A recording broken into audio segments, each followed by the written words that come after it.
तो ये हमारा नेक्स्ट क्वेश्चन है और ये एक बहुत बढ़िया क्वेश्चन है परमुटेशन एंड कॉम्बिनेशन का। The number of 5 letter words that can be made with the letters of the word proposition is x, find x minus 5000, right. तो इसमें सबसे पहले हमें इस लेटर में से, ये जो वर्ड है ना, लेटर नहीं, ये वर्ड है प्रोपोजिशन, उसमें से हमें 5 लेटर के ऐसे वर्ड्स बनाने हैं और कितने टोटल नंबर ऑफ वर्ड्स होते हैं वो कैलकुलेट करना है। वो x होगा, राइट, x होगा। और उसी x को हमें x में से 5000 को सब्ट्रैक्ट करना है और फिर फाइंड करना है कि ये क्या होगा, राइट। तो सबसे पहले मैं एक एग्जांपल देना चाहता हूँ कि सपोजिबली प्रोपोजिशन की जगह ये शब्द ले लो A, C, ठीक है। और इसमें से हमें 3 लेटर के वर्ड्स बनाने हैं, ठीक है, 3 लेटर के वर्ड्स बनाने हैं। तो बहुत लोग तो कहेंगे कि क्या करो, 4 चूज़ 3 कर दो, 4 चूज़ 3 करो और डॉट 4 फैक्टोरियल कर दो, मतलब 4 में से 3 को चूज़ करो और फिर उनके परम्यूटेशंस कर दो। तो इसका आंसर क्या आएगा भाई, इसका आंसर तो 4.4 फैक्टोरियल आ जाएगा, जो कितना आ जाएगा 4 × 24 72 आएगा। मगर ये आंसर नहीं होता, ये गलत है, इसे डायरेक्टली नहीं किया जा सकता। इसमें क्या है, इसमें केसेस होंगे। उसमें केस 1 क्या होगा, केस 1 में हम चूज़ करेंगे A, B, C, ठीक है, मतलब जब सारे डिफरेंट हो तो तब क्या होगा, तब 3 फैक्टोरियल केस हो, 3 फैक्टोरियल आ जाएगा, राइट। ये केस 1 होगा, राइट। फिर एक केस 2 होगा। केस 2 में क्या होगा, जब A और A तो हो मगर उसकी जगह B हो। और एक केस 3 आएगा जिसमें A तो हो और यहाँ C हो। तो इसके लिए क्या होगा, 3 फैक्टोरियल अपॉन 2 फैक्टोरियल। 2 फैक्टोरियल क्यों, क्योंकि 2 सेम है, A जो 2 बार है इसकी वजह से 2 फैक्टोरियल आएगा। और इसमें भी क्या आएगा, 3 फैक्टोरियल अपॉन 2 फैक्टोरियल, राइट। तो ये आ जाएगा। और इसको जब ऐड करेंगे, जो आई थिंक पहले का क्या आएगा, 3 फैक्टोरियल 6 आएगा, इसका 3 और 3, इनको ऐड करने पे हमारा 12 आंसर आ जाएगा, राइट। 12 के आसपास, आई थिंक 12 ही आएगा, राइट। ये तो सिर्फ एक एग्जाम्पल है, राइट। तो इसी तरह हमें इसको भी करना है। इसको अगर हम करेंगे तो सबसे पहले तो हमें देखना पड़ेगा कि कौन से डबल है, जैसे कौन से 2 बार है, राइट। तो हमने क्या किया, हमने प्रोपोजिशन को वापस लिख दिया, ठीक है। प्रपोजिशन को हमने वापस लिख दिया और फाइंड किया कि उसमें P कितने हैं। तो हमारा P कितने हैं, 2 है। फिर R है जो 1 है, फिर O है जो 3 है, फिर S है जो 1 ही है, I है जो 2 है, और T है जो 1 है, और N है जो 1 है, राइट। तो हमने क्या किया, हमने A के मतलब ऐसे निकाले कि कितने A है, ठीक है, तो सो दैट हमें पता चले कि हमें कैसे करना है। तो हम इसमें भी केसेस लेंगे, केस 1 लेंगे। हमने इसमें कैसे केस लिया है, हमने इसमें 2A और एक B लिया है, 2A और एक C लिया है। मगर इसमें जब हम केस लेंगे ना, तब हम इस तरह से नहीं लेंगे। हम क्या लेंगे, 2 सेम और एक डिफरेंट, ठीक है। और एक डिफरेंट को कितने केसेस होंगे, मतलब एक डिफरेंट हम कितनी बार ले सकते हैं। अगर हमने 2A लिए है तो हमारे पास 2 चॉइसेस है, राइट, B है और C है।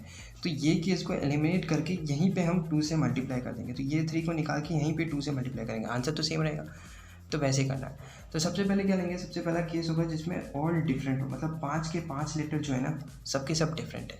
तो वो कब होगा, जब हम इस जितनी भी वैरायटी है उसमें से 5 चुनें। तो ये वैरायटी कितनी है, 1 2 3 4 5 6 7 में से हम 5 चुनें और 5 को डायरेक्ट हम उसके जितने भी निकलते हैं परम्यूटेशंस वो डायरेक्ट हम निकालें, राइट। उसके बाद हमारा केस 2 आएगा। केस 2 क्या आएगा, केस 2 में हम 4 सेम रखेंगे और एक डिफरेंट रखेंगे, राइट। 4 सेम और एक डिफरेंट, मगर इनमें से कोई 4 टाइम्स है ही नहीं, कोई भी लेटर 4 टाइम्स नहीं है, तो 4 सेम हम ले ही नहीं सकते। तो इसका तो डायरेक्ट 0 नंबर आ जाता है। फिर केस 3 आएगा, जिसमें हम 3 सेम और 2 डिफरेंट रखेंगे, राइट। तो 3 सेम 2 डिफरेंट, तो 3 सेम कब आएगा, 3 सेम सिर्फ यही आएगा, सिर्फ ये अकेला भाई 3 सेम आएगा, है ना। अगर 3 लेटर चाहिए जो सेम हो तो हमारे पास सिर्फ O ऑप्शन है। तो इसके लिए क्या होगा, इसके लिए तो भाई 1 चूज़ 1 हो गया और 2 डिफरेंट। तो अब हमने जब ये ले लिया है तो 2 डिफरेंट किस में से चुनना है, इनमें से चुनना है। तो वो क्या होगा, 6 चूज़ 2 होगा, राइट। और इसके परम्यूटेशन निकालने हैं। इसके परम्यूटेशन कैसे आएंगे, 5 लेटर्स हैं, ये 3 सेम और 2 डिफरेंट, तो 5 लेटर्स है और 3 सेम है, इसलिए 3 फैक्टोरियल से डिवाइड हो जाएगा, राइट। इसके बाद का एक केस आएगा जो आएगा केस नंबर 4, जो आएगा 3 सेम और 2 सेम, ठीक है। 3 सेम और 2 सेम मतलब 3 सेम है और 2 भी सेम है, राइट। यानी कि उसमें से अगर 3 सेम और 2 सेम है तो हमारे पास तो यही चुनने के लिए बचे हैं, राइट। हमारे पास O, P और I ही चुनने के लिए बचे। उसमें से O तो पहले इसमें चुन लिया जाएगा, तो वो 1 चूज़ 1 हो जाएगा, राइट। एक ही केस है, उसमें से एक चुनना है। 2 सेम के लिए हमारे पास 2 केस है, हम या फिर I चुन सकते हैं या फिर P चुन सकते हैं। तो उसके लिए क्या होगा, 2 चूज़ 1 हो जाएगा। और ये क्या आ जाएगा, इसके परम्यूटेशंस आ जाएंगे 5 फैक्टोरियल अपॉन 3 फैक्टोरियल 2 फैक्टोरियल, ठीक है। 3 सेम है 2 सेम है इसलिए। फिर इसके बाद वाला केस आएगा केस 5 आएगा। केस 5 में क्या आएगा, केस 5 में 2 सेम आएंगे और 3 डिफरेंट आएंगे भाई। 2 सेम और 3 डिफरेंट, यानी 2 सेम है और 3 डिफरेंट है। तो 2 सेम हम किन में से चुन सकते हैं, इन तीनों में से कोई 2 चुन सकते हैं। नहीं, एक्चुअली इन तीनों में से कोई एक ही वैरायटी हमें चुननी है, समझे, और वो 2 बार आएगा। तो इन 3 में से हमने कोई एक वैरायटी चुन ली और जो 2 बार आएगा, राइट। और 3 डिफरेंट के लिए हमारे पास कौन से बचे, बाकी के जितने भी सब बचे, राइट। तो उसमें क्या होगा, हमने एक वैरायटी चुन लिया तो 6 चूज़ 3 आएगा, राइट। 6 चूज़ 3 मतलब ये वैरायटी चूज़ कर रहे हैं हम लोग यहाँ पे। तो यहाँ पे 3 वैरायटी है इसकी, इनमें से एक वैरायटी चूज़ कर ली और बाकी कितनी भी वैरायटी बची है, 6 बची है, क्योंकि 60 टोटल वैराइटीज़ है। तो 6 बचे में से उसमें से 3 वैरायटी चूज़ की है। और फिर इसके परम्यूटेशन वो कैसे आएंगे, 5 फैक्टोरियल अपॉन 2 फैक्टोरियल, राइट, क्योंकि 2 सेम है। तो ये केस 5 हुआ। इसके बाद एक केस 6 भी आएगा। केस 6 मोस्टली एक ऐसा केस है ना जो कोई इसका अंदाज़ा नहीं लगा पाता है कि ये आएगा इसमें, और वो ये है कि 2 सेम एंड 1 डिफरेंट, मतलब दो ऐसे वेराइटीज़ है जो 2 बार आ रही है और एक डिफरेंट वैरायटी है। तो दो बार वैरायटी, मतलब ऐसी वैराइटीज़ चुननी है हमें इसमें से जो मतलब 2 बार आ सके। तो ये हमारे पास 3 ही चॉइसेस है, पी और आई में से। तो उसमें से हम 2 वैराइटीज़ को चुन लेंगे और एक वैरायटी के लिए। तो हमने जब 2 वैरायटी चुन ली है तो हमारे पास कितनी वैरायटी बची है, 5 वैराइटीज़ बची है, राइट, क्योंकि 7 में से 2 निकाला तो 5 बचता है। तो 5 वैराइटीज़ बची है। तो 5 में से हमें कितनी, सिर्फ एक ही चाहिए। फिर ये आ गया। इसकी परम्यूटेशंस कैसे होंगे भाई, 5 फैक्टोरियल अपॉन 2 फैक्टोरियल आएगा। अब इसमें एक और भी ऐसा, मतलब बहुत लोग को ऐसा होता है, जब हम परम्यूटेशन पढ़ते हैं तो एक कन्फ्यूजन होता है कि जब भी ऐसा हो ना कि 2 सेम और 1 डिफरेंट हो, तो इसके परम्यूटेशंस कैसे आए, 5 फैक्टोरियल अपॉन 2 फैक्टोरियल आए, या 5 फैक्टोरियल अपॉन 2 फैक्टोरियल का स्क्वायर 2 फैक्टोरियल आए। ऐसा बहुत बार मतलब पढ़ाते हैं कि जब भी अगर कोई भी ऐसा नंबर हो जो रिपीट हो रहा हो तो उसका जो पावर है ना उसका भी एक फैक्टोरियल आ जाता है। तो उसको अब हम देखते हैं कैसे आएगा।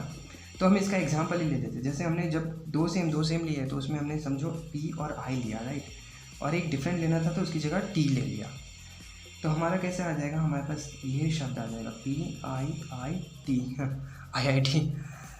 तो PIIT आया, राइट। तो अब हम इसके मैनुअली हम निकालते हैं कि कितने नंबर आएंगे। तो हमने निकाला, पहले हमने P को फिक्स कर लिया और PIIT हम उसको वेरी कर सकते हैं। तो जब हम इसे वेरी कर सकते हैं तो अब क्या आ जाएगा, 4 फैक्टोरियल अपॉन 2 फैक्टोरियल आएगा। टोटल 4 है और I 2 टाइम्स आ रहा है, राइट। उसके बाद हम I को फिक्स कर लेते हैं और ये आ जाएगा IPPT, राइट, PPT। तो वो भी क्या आ जाएगा, वो भी यही आएगा, 4 फैक्टोरियल अपॉन 2 फैक्टोरियल, ये 4 फैक्टोरियल, ठीक है, 4 है और 2 बार आ रहा है P, इसलिए 2 फैक्टोरियल। और एक आएगा जो T आएगा भाई, T के लिए तो ऐसा हो गया, राइट, क्या हो गया, IIPP। अब IIPP की हम मैनुअल केसेस निकाल देंगे, क्योंकि इसमें भी क्या आ जाएगा, इसमें भी अगर आप इसी चीज़ को यूज़ करोगे तो इसमें भी 4 फैक्टोरियल अपॉन 2 फैक्टोरियल आ जाएगा। तो आपको इन दोनों में कन्फ्यूजन होगा। तो इसके मैनुअल केसेस कैसे निकाल सकते हैं, जैसे कि हमने लिया PII, राइट, उसके बाद लिया PIPI, फिर लिया PIIP, राइट, और एक और किया, मतलब और कैसे जाएंगे, IIPP, IPPI,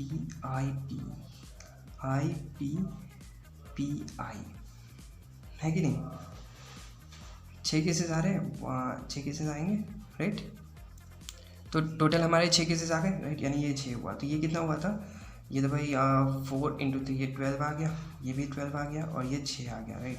तो हमारे ये वाला परम्यूटेशन कितना हो गया, ये हमारा आ जाएगा 12 + 6 जो हुआ 30।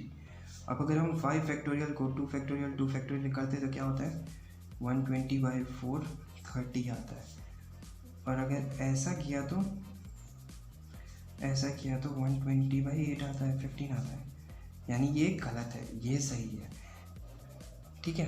तो इसमें ये गलत है, 15 गलत है, 30 सही है, यानी इसमें यही वाला आएगा।